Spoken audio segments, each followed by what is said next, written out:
In 2003, professional boxer and heavyweight champion Mike Tyson filed for bankruptcy with $30 million in debt, despite accumulating over $300 million during the course of his career, which poses a great question about money itself.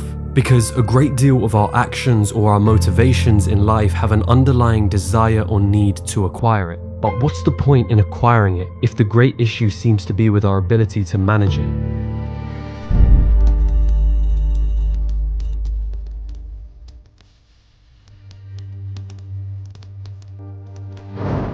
Americans now have the highest credit card debt in history. Translation: you didn't learn anything! Debt is an invisible burden being carried by the country's most vulnerable.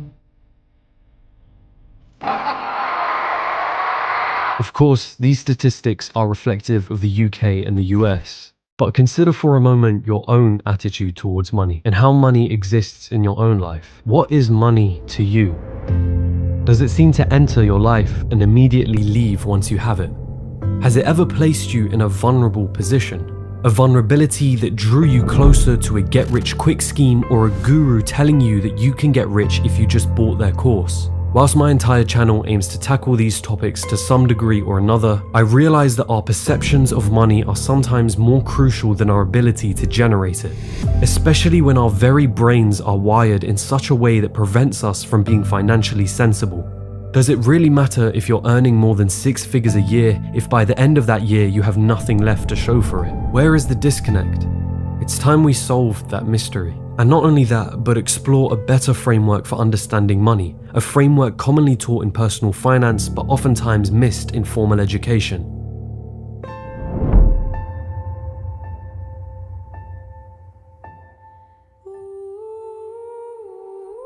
A question.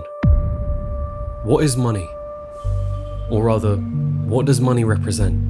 When you make a purchase from Amazon, when you're paid for your time working at a job, what is the significance of money in these transactions? Money is commonly defined as a medium of exchange, an instrument that facilitates the sale, purchase, or trade of goods between parties. But I don't think this says much about what money actually represents. I think a better way of looking at money is an expression of value. You hand over a certain amount of money to purchase something because you perceive its value to be equivalent to the amount of money that you handed over. Of course, the price is often not determined by you as an individual, but the market as a whole. But hone in on this one point. Money equals value. Why is that so important? Because often we give money a moral significance. A quote that I'm sure you've heard: money is the root of all evil. We look at someone who seems to have a large amount of wealth and think, they got lucky. Who did they take advantage of to get to that position? Who had to lose in order for them to gain? And never, what value was created in order to generate that money? Understanding that money is simply value is the best way to understanding that money is not necessarily evil, nor does it make a person evil. Sure, there are things such as scammers who convince you that what they have to sell is worth value, but that doesn't say much about money more so than it does their own morals. Money simply opens your options and broadens your horizons. The choices you make with that money have everything to do with your own moral dispositions. So, money is an expression of value. Now what? How does this change the reality of a person living paycheck to paycheck or someone who is consumed by credit card debt? The simple mention of money equals value changes nothing. It may make me see money in a different light, but what part of that is actionable advice? To answer that question, I'll pose to you another question. What is your relationship with money?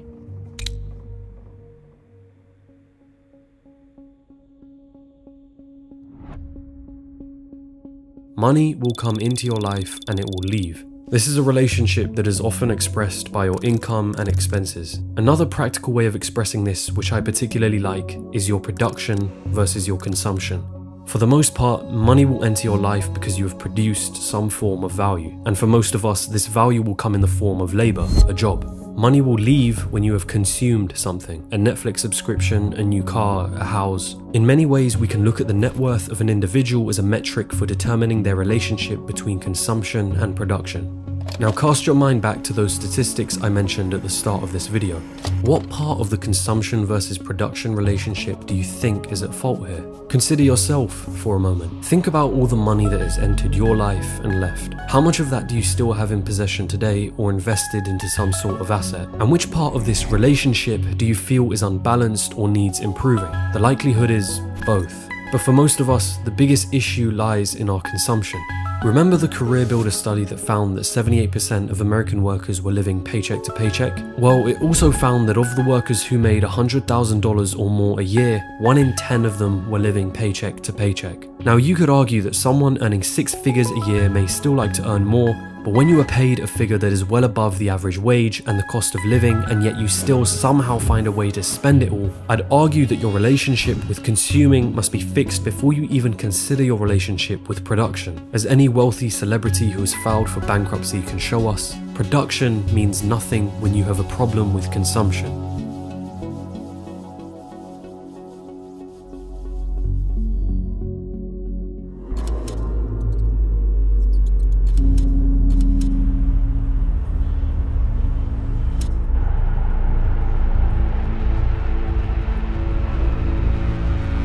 A rat race, an endless, self-defeating or pointless pursuit.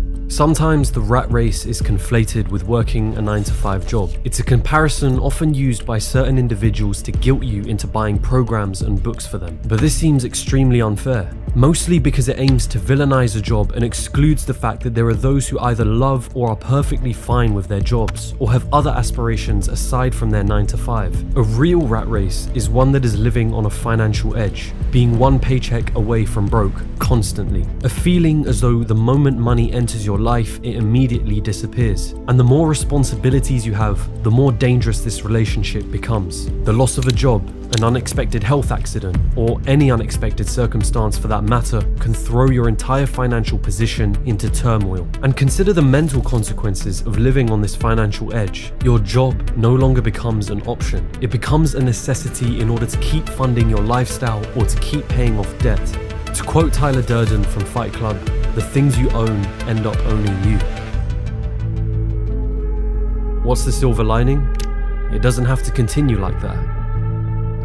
The first stepping stone in personal finance will have you drawing an awareness to your relationship with money. This is often done by journaling your monthly expenses, categorized as housing, transportation, food, utilities, entertainment, and so on. It's about understanding yourself as a consumer. But this part is tough. In behavioral finance, this feeling can often be labeled as the ostrich effect, which is our tendency to want to avoid negative financial information. It's that feeling you get when you refuse to look at your bank account after a night out, fearing what it might show. And yet once you pass this stage, it's time for you to take control over your behavior as a consumer. This often involves the idea of budgeting, deciding each month how much you aim to spend on each of these categories and sticking to it. It's about systematically looking at what you consume and finding ways in which you can minimize these things to ultimately live below your means. In other words, having a lifestyle that still leaves you with enough money to save and invest in some form or another. It's also important to note that before you ever decide to invest, one of the most common practices in personal finance is to keep an emergency fund, a specific amount of savings that you hold onto in case of an emergency. This fund would typically hold 3 to 6 months worth of expenses. The idea, however, of living below your means is an important one.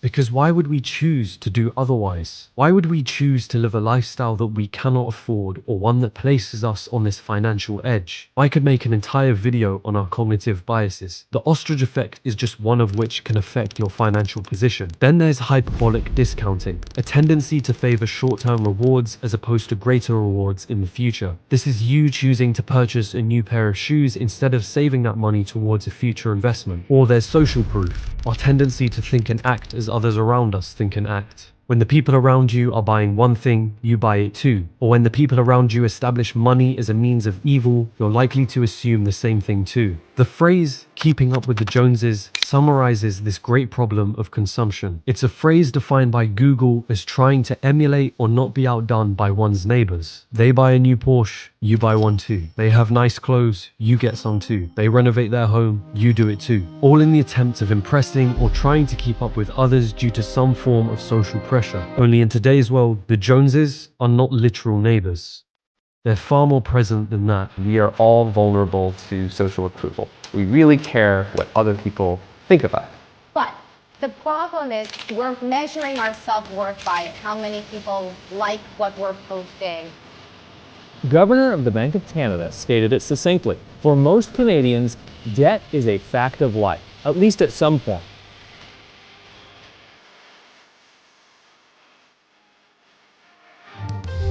To be clear, I'm not saying that purchasing an expensive piece of clothing, jewelry, or sports car is a bad thing, nor do I think consuming is a bad thing. The aim of this video isn't to philosophize about the repercussions of a materialistic view of the world.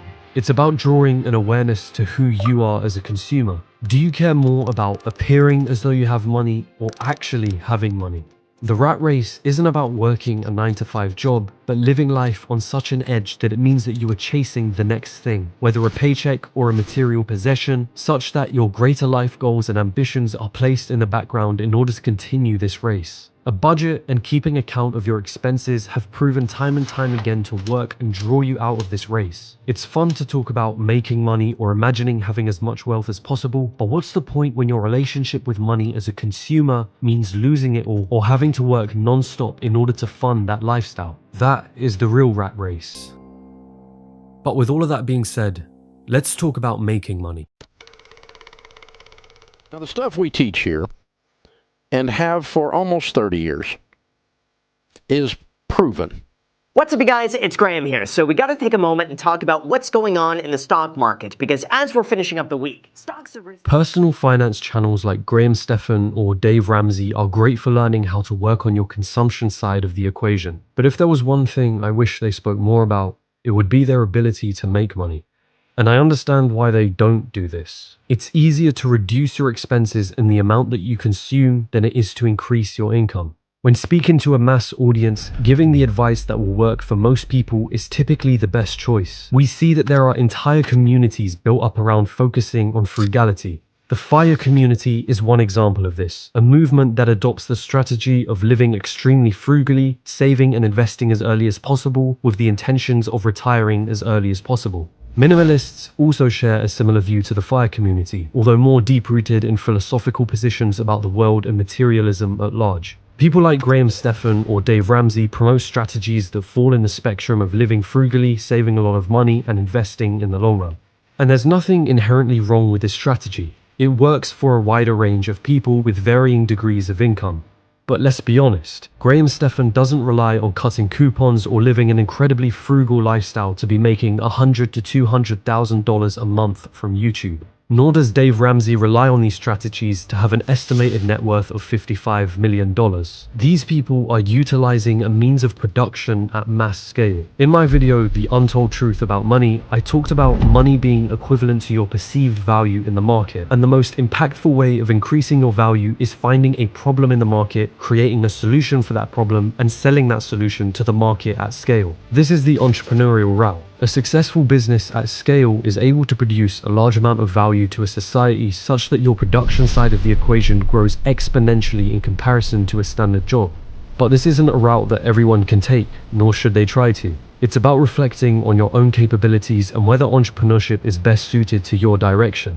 With that being said, increasing your production doesn't have to just come from the strict definition of a business. Graham Stephan uses YouTube as a vehicle to produce something, in this case videos about personal finance, at mass scale. It's one reason that I chose to create videos on YouTube as well. It's a vehicle to produce something, in this case documentary style videos, at a mass scale, to a point where I can now do it full time and build a business around it. Producing is about providing relative value to the market in some shape or form. I utilized my skills with acting, presenting, storytelling, and video editing to create videos that I hope to be somewhat entertaining and educational. And thankfully, the market responded positively. Your form of production may be developing an app or software that is solving a problem you believe the market would pay money for its solution. Or perhaps a fitness brand that is branded extremely well and utilizes its community better than most other fitness brands, as I believe is the case with Ben Francis and what he did with Gymshark.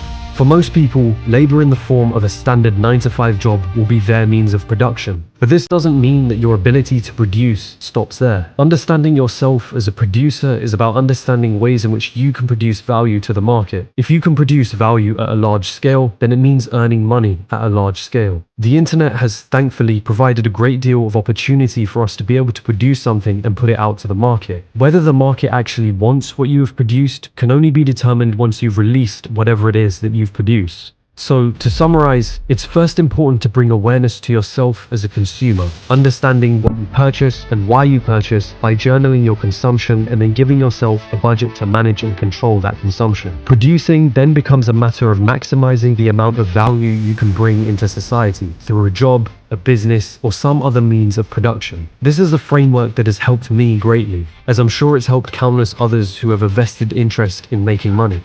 To add up to something big. Like, this isn't just sushi we're talking about anymore. Like, this is substantial. Yeah. And then to go from that to like this. Focusing. Is that $170,454? Yeah. That's insane.